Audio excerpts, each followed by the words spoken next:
திருமண விழா திருவிழானே சொல்கிறாங்க. அந்த அளவுக்கு ஆயிரக்கணக்கான கோடிகள் வந்து செலவு பண்ணி பிரம்மாண்டமாக 6 மாதமாக பண்ணிகிட்டு இருக்கிறாங்க. ஸோ இது எப்படி 6 மாதமா? ஆமாம் இல்லை சார், என்ன கல்யாணமாக வந்து 6 மாதமாக நடக்குது? நம்மளுடைய தலைவர் சூப்பர் ஸ்டார் ரஜினிகாந்த் அவர்கள் போனது மட்டும் இல்லாமல் இது வரைக்கும் நம்ம பார்க்காத காட்சியெல்லாம் பார்த்துருக்குறோம். காசு இருக்குது, அவங்களுக்கு வேறு வேலை என்ன இருக்குது? இதுக்கு எல்லாத்துக்கும் நம்ம வந்து மோடிக்கு தான் வாழ்த்து சொல்லணும். இவ்வளோ பெரிய பணத்துக்கு காரணம் அவர் தானே. அம்பானிக்கும் அதானியும் அவங்க மோடியை வேலைக்கு வச்சுக்கிட்டு இருக்காங்க. ஒரு பிரைம் மினிஸ்டரை வேலைக்கு வச்சுக்கிட்டு இருக்க ஒரு குடும்பத்தில் இதெல்லாம் நடக்கலைன்னா என்ன இருக்குது? அதான் ரஜினிகாந்தை பொறுத்தவரையிலும் ஒரு வந்து எனக்கு தெரிஞ்சு தமிழ்நாட்டில் இருக்கிற ஒரு நடிகரில் அவர் ஒருத்தர் தான். இந்தியாவில் இருக்கிற கோடீஸ்வரர் வீட்டு கல்யாணத்துக்கெல்லாம் ஒரு சில பேரை கூப்பிடுவாங்கல்ல, அந்த மாதிரி கூப்பிட்டு அதை ரெகுலராக அட்டன் பண்ணுற வேலை தான். இப்போ அவருக்கு சினிமா கினிமா ஒன்றும் இல்லை, ஏதோ இந்த வேலையை தான் இந்த கல்யாண வீடுகளுக்கெல்லாம் போய் டான்ஸ் கேட்டு ஆட்டி பழப்பம் ஓட்டிக்கிட்டு என்ன பண்ணுறது? எந்த பணக்கார வீட்டு கல்யாணம்னாலும் ரஜினிகாந்த் வந்தா இருக்கிறாங்க, டெண்டுல்கர் வந்தார். ஜியோவா அந்த ஜியோ ரேட்டை ஏற்றி விட்டாங்களாமே. இந்த கல்யாணத்துக்கு நம்ம கொடுத்த காசு தாங்கிறாங்க. அது ஒருத்தர் போட்டார், இந்த கல்யாணத்தில் என் காசும் இருக்கிறது என்பதை நினைத்து மகிழ்ச்சியாக இருக்கிறது ஒரு இது பார்த்தேன். நம்ம காசெல்லாம் கொடுத்து தான் இப்போ ரஜினிகாந்தெல்லாம் போய் டான்ஸ் எல்லாம் ஆடிருக்கு. இதுக்கேற்ற மாதிரி வந்து பார்த்தீங்கன்னா உள்ளே வரவங்க எல்லாருக்கும் கலர் கலராக ஒரு டேக் இருந்தது. ஒருத்தவங்களுக்கு பிங்க்கு, ஆரஞ்சு, ப்ளூ, அந்த கிரேடு பிரகாரம் ஒன்று இது பண்ணியிருப்பாங்க. சீட்டிங் அதுக்கேற்ற மாதிரியும் வந்து சீட்டிங்கெல்லாம் அது மாதிரி இருந்திருக்கும். பிரியா அட்லி அவங்களுடைய ட்ரெஸ்ஸில் வந்து பார்த்தீங்கன்னா அவங்க மட்டும் இல்லை, பல பேர் வந்து போட்டிருந்தாங்க. ஆமாம், பின்னாடி ப்ளவுஸில் வந்து பார்த்தீங்கன்னா ஆனந்த் பிரிகேட், அதாவது நாங்கள் வந்து மாப்பிள்ளை வீட்டினுடைய குடும்பத்தினர் அப்படின்ற மாதிரி அந்த டீம்ன்ற மாதிரி ப்ளவுஸில் அது இது பண்ணியிருந்தாங்க. சினிமாக்காரங்க மேலே அந்த குடும்பத்துக்கு அவ்வளோ கிரேஸ் இருக்குதுன்னு தெரியும். அவங்க வீட்டில் ஒரு சின்ன ஒரு பூஜைனாலும் பாலிவுட்னுடைய இண்டஸ்ட்ரி எல்லாரையும் வர வச்சுடுவாங்க. அதான் இது வந்து இவங்களுக்கும் மோடி அவர்களுடைய கவர்மெண்ட் ரிலேட்டடாகவும் சம்திங் ஏதாவது நடந்திருக்கலாமோ. அந்த கான்ட்ராக்டில் மோடிக்கு என்னென்ன போச்சுன்னு யாருக்கு தெரியும் சார்? அவங்களுக்குலாம் வந்து தங்கத்தட்டுலேயே சாப்பாடு, சில்வர் தட்டுலேயே சாப்பாடு, தட்டெல்லாம் வந்து எடுத்துட்டு கூட போயிடலாமா? அதில் தங்கத்திலேயே அரிசியெல்லாம் பண்ணி போட்டாங்களா? சாதம் வடித்தாங்களா?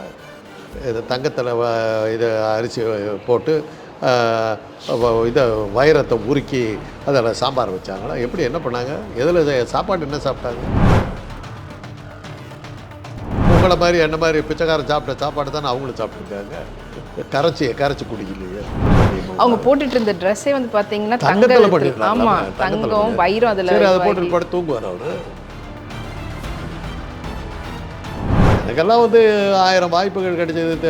ஒரு அமைச்சருக்கு தம்பியாக இருந்ததை வச்சுக்கிட்டு நான் எவ்வளோ ஊழல் பண்ணி பல கோடி சம்பாரிச்சிருக்கலாம். ஒரு காலேஜில் வந்து டாக்டராக வேலை பார்த்துக்கிட்டு இருக்கேன்னாக்கா, குடைநிழல் ஏறி குஞ்சரம் ஊர்ந்தோர் நடைமெலிந்து ஊரூர் நன்னினும் நன்னு வருங்கிறான். ஏன்னா இவன் சம்பாதிக்கலை. குடைநிழல் ஏறி குஞ்சரம் ஊர்ந்தோர், யானை மேலே அம்பாரி கட்டி ஊர்வலமாக போய் ஒரு ராஜ வாழ்க்கை வாழ்ந்தவன் எல்லாமே போய் நடமெலிஞ்சு ஒவ்வொரு ஊர்லேயும் தவழ்ந்து போய் பிச்சை எடுக்கிற மாதிரி போனான்னு போகலாம் அப்படின்னு எழுதுறான்.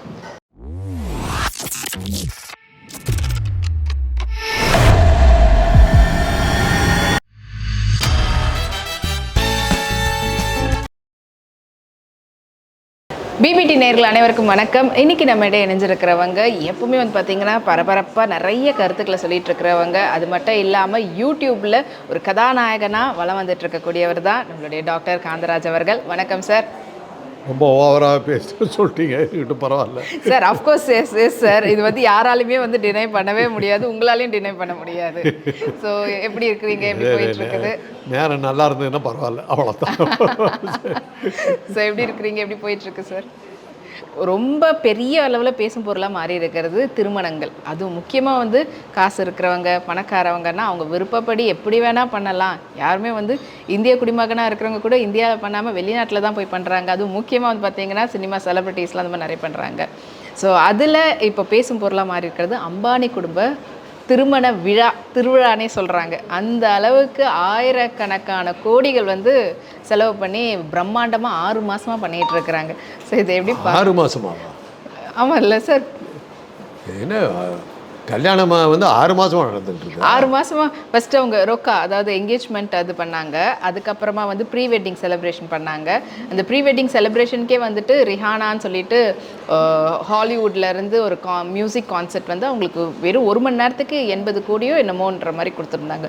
இப்போ நடக்கிற இந்த திருமண விழாவில் சங்கீத்க்கு வந்து ஜஸ்டின் பைப்பர்ன்றவர், அவரும் வந்துட்டு ஹாலிவுட்ல இருந்து வந்து ஒரு பாப் சிங்கரு. ஸோ இங்கே வந்து அவருக்கும் வந்து பார்த்திங்கன்னா 1 ஹவருக்கும் 1.5 ஹவர்ஸ்க்கும் வந்துட்டு சேம் அதே மாதிரி ஒரு 85 crores to 90 crores கொடுத்துருக்குறாங்க.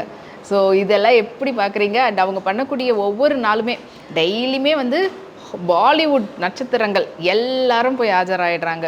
பல பேர், ஈவன் ஷாருக் கான் அவங்களுக்கு வந்து வெளிநாட்டில் ஷூட்டிங் நடந்துகிட்ருக்கு, அதை அவர் ஸ்டாப் பண்ணிவிட்டு இப்போ வெட்டிங்க்கு வந்திருக்கிறாரு.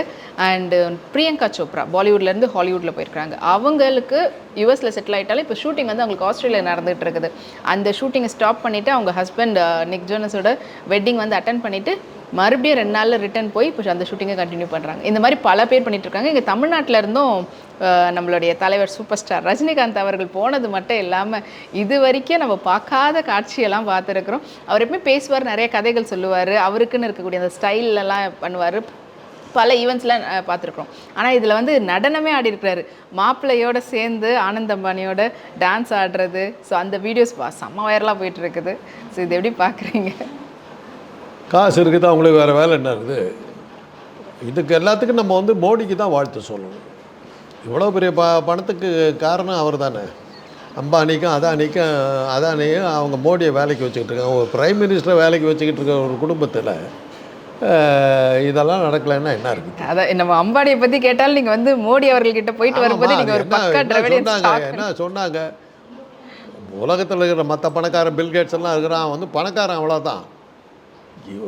இந்த அம்பானி அதானிங்கிற 2 பணக்காரன் தான் பிரைம் மினிஸ்டரே தாங்க கம்பெனியில் வேலைக்கு வச்சுக்கிட்டு இருக்கிற ஆட்கள் இவங்க 2 பேர்.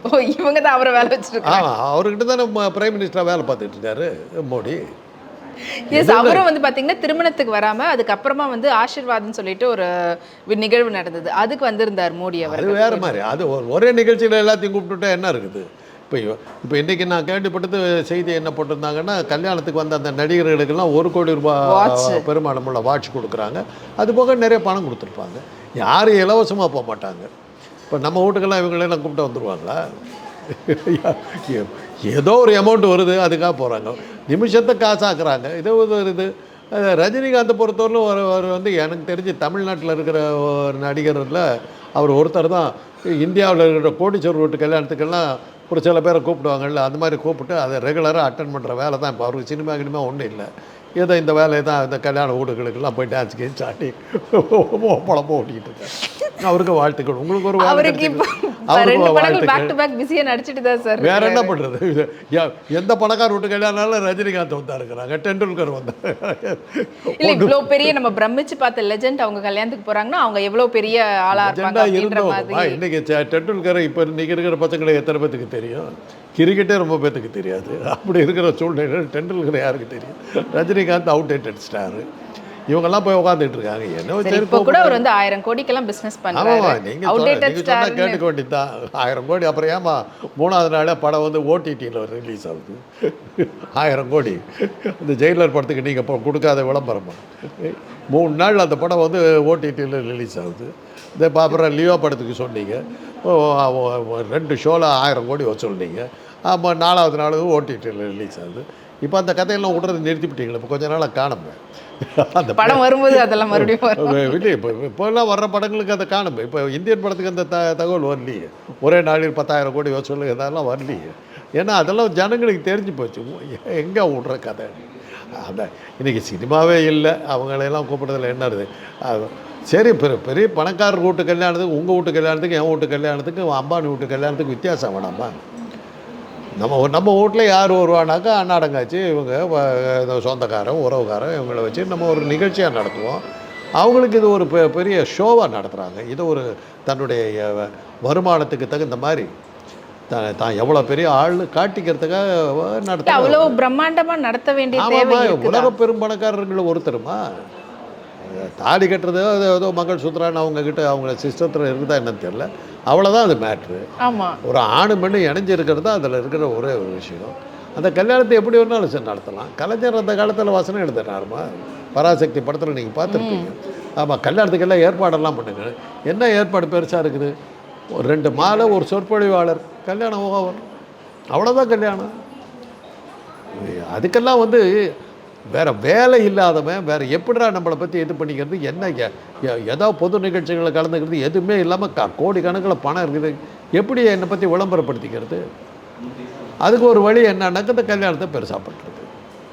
வேலை பெருசாக இருக்கிறவங்க வந்து கல்யாணத்துக்கு அவசரமாக ஓடியாந்துட்டு சீக்கிரம் முடிங்கன்னு சொல்லிட்டு போகிறவங்களாம் இருக்கலாம். கல்யாணங்கிறது அவ்வளோதான். அதை வந்து நீங்கள் ஷோவாக பண்ணிக்கிறதுங்கிறது இல்லை. இந்த கல்யாணம்ன்றது வெறும் திருமணமாக மட்டும் பார்க்காம இதுவும் வந்து ஒரு வியாபார யுக்தியாக இதில் எவ்வளோ இது பல பேருக்கு பிஸ்னஸ் கொடுத்துருப்பாரு, அதில் எவ்வளோ கமிஷன் வந்திருக்குன்னு தெரியுமில்ல. அதுதான் சொன்னாங்களே, அவருக்கு தான் நம்ம இந்த இது செல்ஃபோன் இதாக வருதாமே, ஜியோவா, அந்த ஜியோ ரேட்டை ஏற்றி விட்டாங்களாமே. இந்த கல்யாணத்துக்கு நம்ம கொடுத்த காசு தாங்குறாங்க. அது ஒருத்தர் போட்டார், இந்த கல்யாணத்தில் என் காசும் இருக்கிறது என்பதை நினைத்து மகிழ்ச்சியாக இருக்கிறது ஒரு இது பார்த்தேன். நம்ம காசெல்லாம் கொடுத்தது அப்போ ரஜினிகாந்தெல்லாம் போய் டான்ஸ் எல்லாம் ஆடிருக்காங்க, நம்ம காசில் தான் ஆடிருக்காங்க. அது மட்டும் இல்லாமல் இப்போ வரவங்கெல்லாம் வந்து ஒரு சில பேர் அன்பாலேயோ இல்லை பாசத்தாலேயோ அவங்கக்கிட்ட ஃப்ரெண்ட்ஷிப் இருக்குது அதுக்காக வராங்க அப்படின்னு ஒரு சில பேர் சொல்கிறாங்க. ஒரு சில பேர் இல்லை, இது வந்து ஒரு ஆதாயமாக அவங்க அப்புறமா பிற்காலத்தில் பயன்படுத்திப்பாங்க. இருந்தாலும் பயன்படுத்தி வர வைக்கிறாங்க, மிரட்டி வர வைக்கிறாங்க. இல்லை, இவங்க எல்லாருக்குமே காசு தான். வேறு ஒரு கேட்டகிரிக்கு இவங்க இந்த லெவலில் ஃபேன்ஸ் இருக்கா, இவங்களுக்கு ஒரு கேட்டகிரி, இவங்களுக்கு ஒரு கேட்டகிரி, இவ்வளோ அதுக்கேற்ற மாதிரியே வந்து பார்த்தீங்கன்னா உள்ளே வரவங்க எல்லாருக்கும் கலர் கலராக ஒரு டேக் இருந்தது. ஒருத்தவங்களுக்கு பிங்க்கு, ஆரஞ்சு, ப்ளூ, அந்த கிரேடு பிரகாரம் இது பண்ணியிருப்பாங்க. சீட்டிங் அதுக்கேற்ற மாதிரியும் வந்து சீட்டிங்கெல்லாம் அது மாதிரி இருந்திருக்கும். இதுக்கேற்ற மாதிரி பேமெண்ட்டும் அவங்களுக்கு அந்த மாதிரி போயிருக்கும் அப்படின்னு சொல்கிறாங்க. இது மட்டும் இல்லாமல் இங்கே தமிழில் டைரக்டராக அவருடைய கெரியர் ஆரம்பித்து இப்போது பாலிவுட்டில் 1000 கோடி வசூல் தந்த அட்லி அவங்களுடைய மனைவி பிரியா அட்லி அவங்களுடைய ட்ரெஸ்ஸில் வந்து பார்த்தீங்கன்னா அவங்க மட்டும் இல்லை, பல பேர் வந்து போட்டிருந்தாங்க. ஆமாம், பின்னாடி ப்ளவுஸில் வந்து பார்த்தீங்கன்னா ஆனந்த் பிரிகேட், அதாவது நாங்கள் வந்து மாப்பிள்ளை வீட்டினுடைய குடும்பத்தினர் அப்படின்ற மாதிரி அந்த டீம்ன்ற மாதிரி ப்ளவுஸில் அது இது பண்ணியிருந்தாங்க. அது அட்லியே வந்து ஃபோட்டோ எடுக்கும்போது, ரெட் கார்பெட் ஃபோட்டோ எடுக்கும்போது அவரே திருப்பி காட்டி எடுக்க சொல்லி போஸ்ட் கொடுக்க சொல்லி இது பண்ணியிருந்தாரு. ஸோ அது வந்து வைரலாக போயிருந்தது சோஷியல் மீடியாலாம். இப்போ சினிமாக்காரங்க மேலே அந்த குடும்பத்துக்கு அவ்வளோ கிரேஸ் இருக்குதுன்னு தெரியுது. வீட்டில் ஒரு சின்ன ஒரு பூஜைனாலும் பாலிவுட்னுடைய இண்டஸ்ட்ரி எல்லாரையும் வர வச்சுடுவாங்க. சினிமாக்காரர்கள் மேலே அவங்களுக்கு ஒரு பெரிய கிரேஸ் இருக்குதுன்னு தெரியுது. ஆக அந்த குடும்பம் வந்து சினிமாவில் நடிக்கணும்னு ஆசைப்பட்டு இருந்துருக்குது. அது வாய்ப்பு கிடைக்காதுன்னா நடிகர்களோட பழகிறது. இப்போ சில பெரிய பெரிய இடத்து பசங்கள்லாம் இருப்பாங்க, பிரபலங்களோட மூவ் பண்ணுறத அவங்க ஒரு பொழுதுபோக்காகவும் ஒரு இதாகவும் ஒரு தொழில் மாதிரியே வச்சுருப்பாங்க. அது மாதிரி அந்த மாதிரி வகையில் அவர் இருப்பார். அந்த அம்பானி குடும்பம் அந்த மாதிரி போட்டிருக்கு. இதே அதானி விவகாரங்களில் பார்த்தீங்கன்னா நீங்கள் இவ்வளோ பேர் நீங்கள் பார்க்க முடியாது. இப்போ டாடா பிர்லாவெல்லாம் ஒரிஜினல் பணக்காரன், ஆமாம், ஆதி காலத்து பணக்காரன். அவங்கெல்லாம் இதெல்லாம் அவங்க கல்யாணங்கள்லாம் சாதாரணமாக நடந்துட்டு இல்லை. அவரே சொல்லியிருக்காரு, எப்போவுமே வந்துட்டு அவர் வந்து ஒரு பிஸ்னஸ் மேன் சொன்னதே கிடையாது. பிஸ்னஸ் மேன் சொல்லும்போது I am not a business man, I am industrialist அப்படி மட்டும் தான் சொல்லுவார். பிஸ்னஸ் மேன் இல்லை, உழைக்கிற மேன், அவ்வளோதான். அதுதான் சொல்லுவார், நான் ஒரு இண்டஸ்ட்ரியலிஸ்ட் மட்டும் தான் சொல்லுவார். எப்படி பணக்காரரானார் என்னங்கிறது இவ்வளவு இதுக்கும் வந்து பின்னணியில் பார்த்தீங்கன்னாக்கா மோடி தான். அவங்களுடைய ப்ரீ வெட்டிங் செலிப்ரேஷன் அவங்க குஜராத்தில் ஜாம்நகரில் நடத்துறதுக்காகவே வந்து டொமஸ்டிக் ஏர்போர்ட்டை இன்டர்நேஷ்னல் ஏர்போர்ட்டே வந்து மாற்றினாங்க. அந்த அளவுக்கு இன்ஃப்ளூயன்ஸ் பண்ணியிருக்காங்கன்னா, அதுவும் இந்த எலெக்ஷனுக்கு முன்னாடியே அதெல்லாம் நடந்தது. அப்போவே இது வந்து ஒரு ப்ரீ பிளான்டாக தானே சார் இருக்கும். இது மூலயமா இவங்க வந்து வெளிநாட்டில் இருந்தோ இல்லைன்னா இங்கே இருந்தோ ஏதாவது ஒரு விதத்தில் வணிகமோ இல்லைன்னா ஏதாவது ஒரு அக்ரிமெண்ட் இலவசமாக இதெல்லாம் செய்ய மாட்டாங்க. அவங்க அந்த பணக்காரனுக்கு வந்து இதிலேருந்து எவ்வளோ ஆதாயம் கிடைக்குங்கிறதா பார்த்துருப்பாங்க. அதான் இது வந்து இவங்களுக்கும் மோடி அவர்களுடைய கவர்மெண்ட் ரிலேட்டடாகவும் சம்திங் ஏதாவது நடந்திருக்கலாமோ. இந்த கான்ட்ராக்டில் மோடிக்கு என்னென்ன போச்சுன்னு யாருக்கு தெரியும்? பார்க்கலாம். அதெல்லாம் பணக்கார வீட்டு விஷயம், அதை பற்றி பேசிக்கிட்டு போகிறதுல அர்த்தம் இல்லை. நம்மளால் அதை பார்த்துட்டு சந்தோஷப்பட்டுக்க முடியுது, அவ்வளோதான். இல்லை, இவங்க கல்யாணத்துக்கு அவர் போனால் இப்போ அவங்களுக்குலாம் சாப்பாடு என்ன போட்டாங்க சார்? அவங்களுக்குலாம் வந்து தங்கத்தட்டுலேயே சாப்பாடு, சில்வர் தட்டுலேயே சாப்பாடு, தட்டெல்லாம் வந்து எடுத்துட்டு கூட போயிடலாமா? அதில் தங்கத்திலேயே அரிசியெல்லாம் பண்ணி போட்டாங்களா, சாதம் வடித்தாங்களா? இது தங்கத்தில் இது அரிசி போட்டு இதை வைரத்தை உருக்கி அதில் சாம்பார் வச்சாங்களா? எப்படி என்ன பண்ணாங்க? எதில் சாப்பாடு என்ன சாப்பிட்டாங்க? நம்மளாட்ட அரிசி தானே சாப்பிட்டாங்க, நம்மளாட்ட கோதுமை தானே சாப்பிட்டாங்க. தங்க பஸ்பம் சொல்லிட்டு ஏதாவது கொடுத்தாங்களோ? என்ன பணக்காரனாக இருந்தார் பிரச்சனை. உங்களை மாதிரி என்ன மாதிரி பிச்சைக்காரன் சாப்பிட்ட சாப்பாடு தானே அவங்களும் சாப்பிட்ருக்காங்க. கரைச்சி குடிக்கலையே, தங்கத்தை கரைச்சி குடிக்கலையே. ரஜினிகாந்தை கூப்பிடலாம், டெண்டுல்கரை கூப்பிடலாம், அட்லியை கூப்பிடலாம், எல்லாத்தையும் இது பண்ணலாம். பில்கேட்ஸே கடைசியில் நீங்களும் நானும் சாப்பிட்ற அதே சாப்பாடு தானே நீ சாப்பிட்ட. அப்புறம் என்னையா பணக்காரன் நீ? தங்கத்தை கரைச்சி குடிச்சிருக்க வேணாம் நீ? எல்லாத்துக்கும் தெரியலையே, ஒருவேளை குடிச்சிருக்கலாமா? தங்க சூப் அப்படி சொல்லி டேப்லெட்டில் தங்கத்தை கரைச்சி எல்லாத்துக்கும் சூப் கொடுத்துருக்கலாம்ல. கொடுத்துருப்பாங்களோ தெரியாது. கேட்குறேன், உன் காசை வச்சுட்டு என்ன பண்ண முடியும்? ஒரு பெரிய தொழிலதிபர் இருந்தார்மா, எனக்கு ரொம்ப நெருக்கமானவர். ஒரு நிறைய சினிமாக்கள்லாம் கூட அவர் தயாரித்தார். ஓகே. அவர் அடிக்கடி பார்ட்டி நடத்துவார். அதில் எல்லா சினிமாக்காரர்கள் ஃபுல்லாக இதை அம்பானி வீடு மாதிரி தான் இருக்கும். தமிழ்நாட்டு நடிகர்கள் ஏறத்தாழ எல்லாத்தையும் பார்க்கலாம். அதில் துறைக்கே சம்மந்தம் இல்லாத சில ஆட்கள் ஒருத்தன் நான். சம்மந்தம் இல்லாத ஆள் நான் அவர்கிட்ட போய் சொல்லுவேன், ஏங்க இவங்கெல்லாம் யாருன்னு எனக்கு தெரியல, சினிமாவில் பார்த்தா என்னை ஏங்க எனக்கு பக்கத்தில் நின்றுடுவார். அவர் கூட நான் தான் நின்றுட்டுருப்பேன். அப்போது ஒரு நாள் சாப்பிட்டுக்கிட்டு இருக்கும்போது,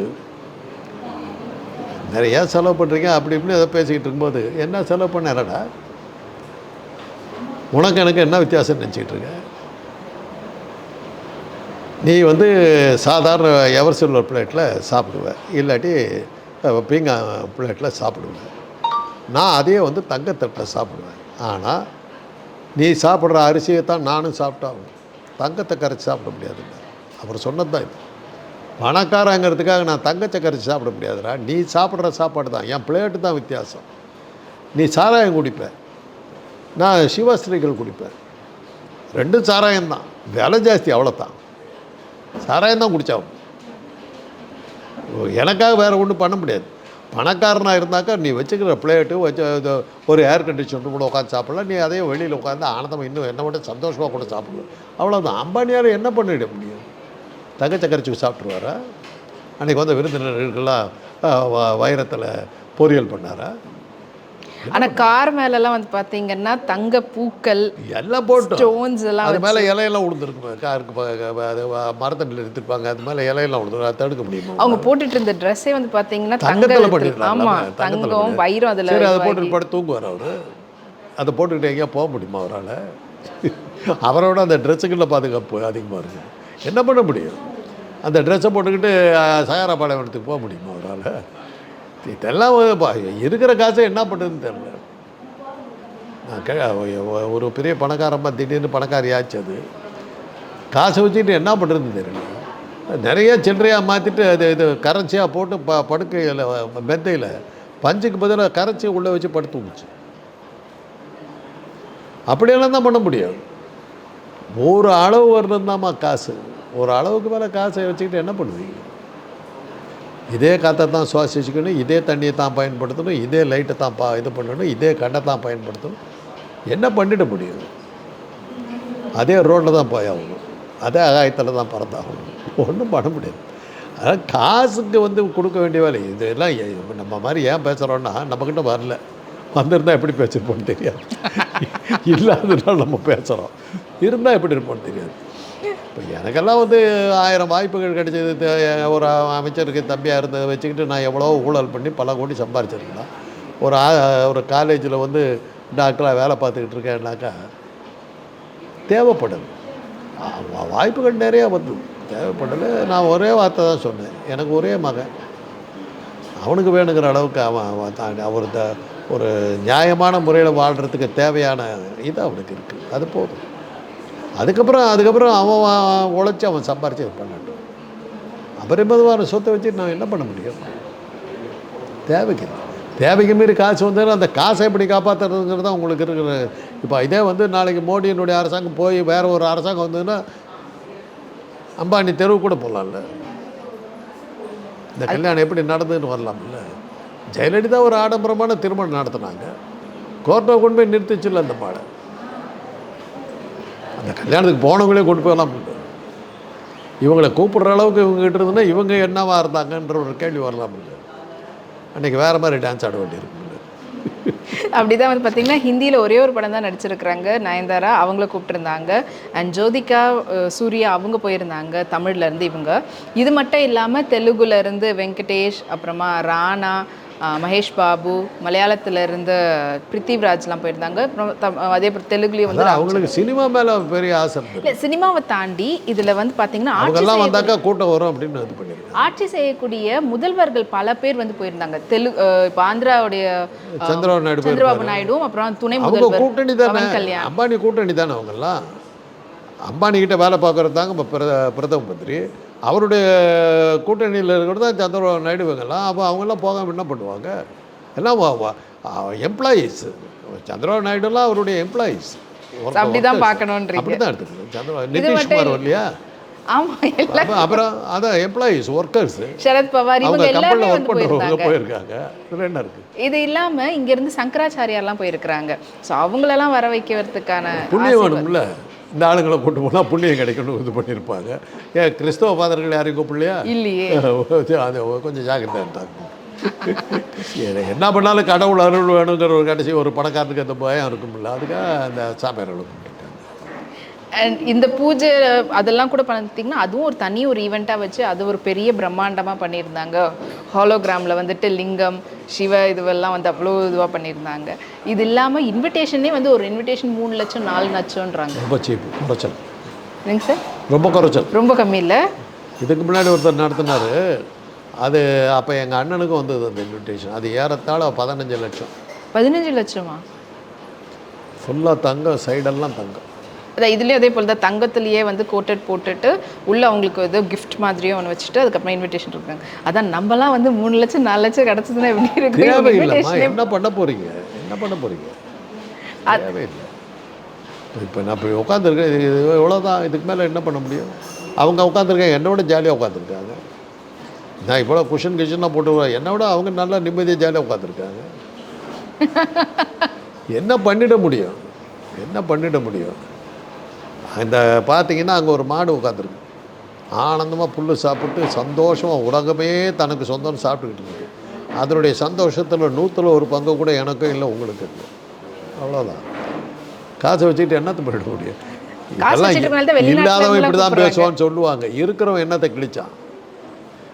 இதே ரஜினிகாந்த் ஒரு தடவை சொல்லியிருக்கார், ஒரு அளவுக்கு மேலே பணம் வந்து ஒரு அளவுக்கு இருந்ததுன்னா அதை நம்மளை காப்பாற்றும், அளவுக்கு மீறி பணம் இருந்ததுன்னா பணத்தை தான் நாம் காப்பாற்றணுங்கிறது சொன்னது. இவங்களுக்கெல்லாம் இன்றைக்கி இருக்கிற சூழ்நிலையில் நாளைக்கு ஆட்சி மாறினா என்ன ஆகும், நாளைக்கு இதாச்சுன்னா என்ன ஆகும், எங்கே ஓடணுங்கிறது தான். விஜய் மல்லையா இருந்தாருமா கர்நாடகாவில், அப்பேற்பட்ட பணக்காரர். இன்றைக்கி வெளிநாட்டில் ஜெனிவாவில் தலைமுறைவாக உட்காந்துட்டு இருக்கார். என்ன வேணாலும் ஆகலாம்.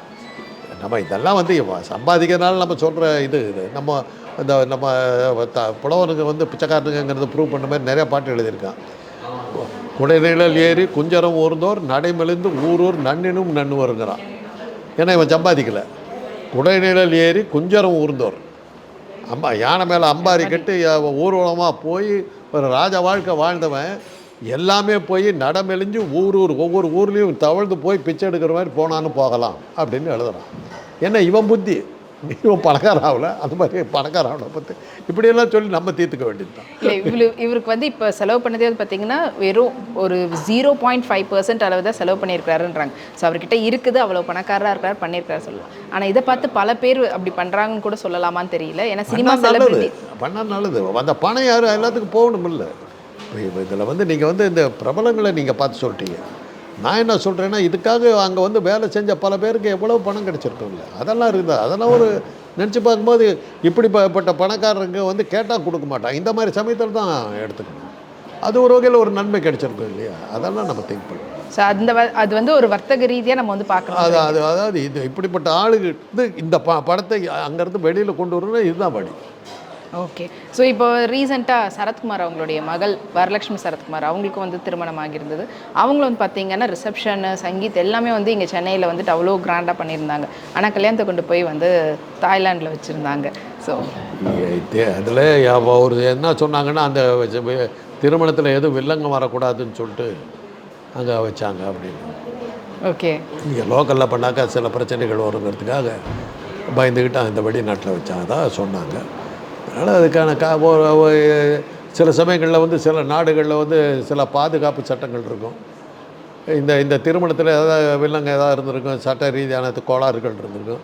அது தாய்லாண்டில் அந்த திருமணத்தை பண்ணாக்க அந்த சட்ட ரீதியான இது பாதுகாப்பு கிடைக்குது, அது மாதிரி ஏதாவது இருந்திருக்கும். ஸோ அப்படி எடுத்துகிட்டு இருந்திருக்கும். இல்லாட்டி இப்போ நீங்கள் வந்து இப்போ இங்கே ஒரு பெரிய கல்யாண மண்டபத்தை நடத்தியிருந்தால் என்ன போட்டிருப்பீங்க, சரத்குமார் மகள் திருமணம் போட்டிருப்பீங்க. அது தாய்லாண்டில் நடக்கிறதுனா அது செய்தியாச்சு, தாய்லாண்டில் பண்ணியிருக்காங்க. அதுக்கு சினிமாக்காரர்களுக்கு செய்தி முக்கியம், அந்த வகையில் இதை பண்ணியிருக்காரு. அண்ட் இன்றைக்கி நம்மளுடைய நேயர்களோட நிறைய கருத்துக்களை வந்து பகிர்ந்துக்கிட்டீங்க. நன்றி.